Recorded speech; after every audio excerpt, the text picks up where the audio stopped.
S ನಮ್ಮ ಜೊತೆ ಈಗ KPSC ಕಾರ್ಯದರ್ಶಿ ಜ್ಯೋತಿ ಇದ್ದಾರೆ ಮಾತಾಡ್ಸ್ನವ್ರನ್ನ. ಮೇಡಮ್ ನಮಸ್ತೆ. ಈಗ ಮತ್ತೆ 319 ಪೋಸ್ಟ್ಗಳಿಗೆ ಮತ್ತೀಗ ಅಧಿಸೂಚನೆ ಆಗಿದೆ. ಈ ಬಾರಿ ಪರೀಕ್ಷೆ ಯಾವ ರೀತಿ ಇರುತ್ತೆ ಮೇಡಮ್? ಈ ಬಾರಿ ಪರೀಕ್ಷೆಯನ್ನು ನಾವು UPSC ಮಾದರಿಯಲ್ಲೇ ಮಾಡಬೇಕು ಅಂತ ಹಿಂದಿನ ಆಯೋಗದ ಸಭೆಯಲ್ಲೇ ಅವರು ತೀರ್ಮಾನ ತಗೊಂಡಿದ್ದರು. ಹಾಗಾಗಿ ನಾವು ಅದನ್ನು UPSC ಮಾದರಿಯಲ್ಲಿ ಪ್ರಥಮ ಬಾರಿಗೆ ಕ್ಯಾಲೆಂಡರ್ ಆಫ್ ಇವೆಂಟ್ಸನ್ನು ಕಂಪ್ಲೀಟಾಗಿ ಹಾಕಿದ್ದೇವೆ. ಬೇರೆ ಬೇರೆ ಪರೀಕ್ಷೆಗಳದ್ದು ಹಾಕಬೇಕಾಗಿತ್ತು, ಆದರೆ ನಮಗೆ ಈ ಸಲ ಇದು ಫಸ್ಟ್ ಟೈಮ್ ಆಗಿರೋದ್ರಿಂದ ಬೇರೆ ಇಲಾಖೆನವರು ಪ್ರಸ್ತಾವನೆಗಳನ್ನು ಇನ್ನೂ ಕೊಡ್ತಾ ಇದ್ದಾರೆ. ಬಟ್ DPRನವರು ಫಸ್ಟ್ ಕೊಟ್ಟರು ಮತ್ತು ಅವರೇ ಎಲ್ಲ ಪ್ರಸ್ತಾವನೆಗಳ ಏನದು ಮೀಸಲಾತಿ, ಹೊಸ ಮೀಸಲಾತಿ ಏನು ಬಂದಿದೆ ಅದನ್ನೆಲ್ಲ ಅವ್ರು ಕರೆಕ್ಟಾಗಿ ಮಾಡಿಕೊಟ್ಟಿದ್ದರಿಂದ ನಾವು ಅವ್ರದ್ದನ್ನೇ ಫಸ್ಟು ಅಧಿಸೂಚನೆ ಹೊರಡಿಸಿದ್ದೀವಿ. ಆ್ಯಂಡ್ ಪ್ರಿಲಿಮಿನರಿ ಯಾವಾಗ ಮತ್ತು ರಿಸಲ್ಟ್ ಯಾವಾಗ, ಮೇನ್ಸ್ ಯಾವಾಗ, ಅದ್ರ ರಿಸಲ್ಟ್ ಯಾವಾಗ ಅನ್ನೋದನ್ನೆಲ್ಲ ನಮ್ಮ ಅಧಿಕಾರಿಗಳ ಜೊತೆ ಚರ್ಚೆ ಮಾಡಿ ಡೇಟ್ಸನ್ನು ಫಿಕ್ಸ್ ಮಾಡ್ಕೊಂಡು ಹಾಕಿದ್ದೀವಿ.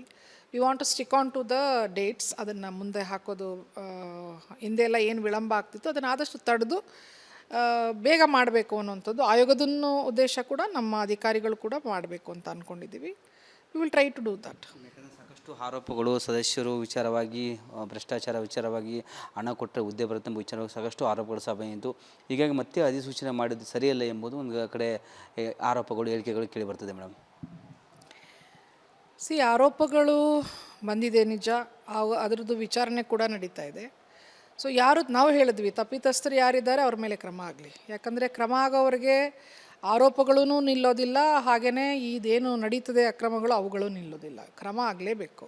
ಹಾಗಂತ ನಾವು ಇವಾಗ ಎಷ್ಟೊಂದು ಜನ ನಿರುದ್ಯೋಗಿಗಳು, ವಿದ್ಯಾವಂತರು, ಅರ್ಹತೆ ಇರೋರು, ಪ್ರತಿಭಾನ್ವಿತರು ಇದ್ದಾರೆ. ಸರ್ಕಾರ ಕೂಡ ಈಗಾಗಲೇ ಸುಮಾರು ಹುದ್ದೆಗಳನ್ನು ತುಂಬಬೇಕು ಅಂತ ತೀರ್ಮಾನ ಕೈಗೊಂಡಿದೆ. ಆರೋಪ ಬರುತ್ತೆ ಅಂಥೇಳಿ ನಾವು ಹಿಂದೆ ಸರಿಯೋದು ಸರಿಯಲ್ಲ.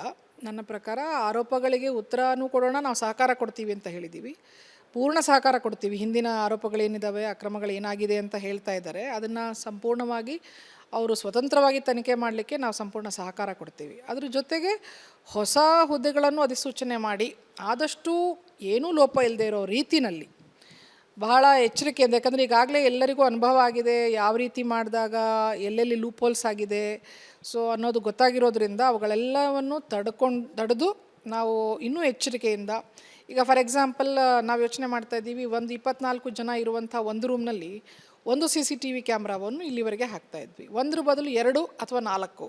ಅಂದರೆ ಪ್ರತಿಯೊಬ್ಬ ಅಭ್ಯರ್ಥಿಯ ಚಟುವಟಿಕೆ ಕೂಡ ಅದರಲ್ಲಿ ತುಂಬ ಕ್ಲಿಯರಾಗಿ ಕಾಣಿಸ್ಬೇಕು. ಹೆಚ್ಚು ದುಡ್ಡಾದರೂ ಪರವಾಗಿಲ್ಲ, ಸರ್ಕಾರದವರು ಅದನ್ನು ಹೇಳ್ತಿದ್ದಾರೆ, ಹೆಚ್ಚು ಖರ್ಚಾದರೂ ಪರವಾಗಿಲ್ಲ, ಆದರೆ ಪಾರದರ್ಶಕವಾಗಿ ನಡೀತು ಅನ್ನೋದು ಮತ್ತು ಕಾಣಿಸ್ಬೇಕು ನಮಗೆ ಪಾರದರ್ಶಕವಾಗಿ ನಡೆದಿದೆ ಅನ್ನೋವಂಥದ್ದು. ಅದಕ್ಕೆ ಏನೇನು ಸಿದ್ಧತೆ ಬೇಕು ಅದನ್ನೆಲ್ಲ ಮಾಡ್ಕೊಳ್ಳಿ ಎಂದಿದ್ದಾರೆ.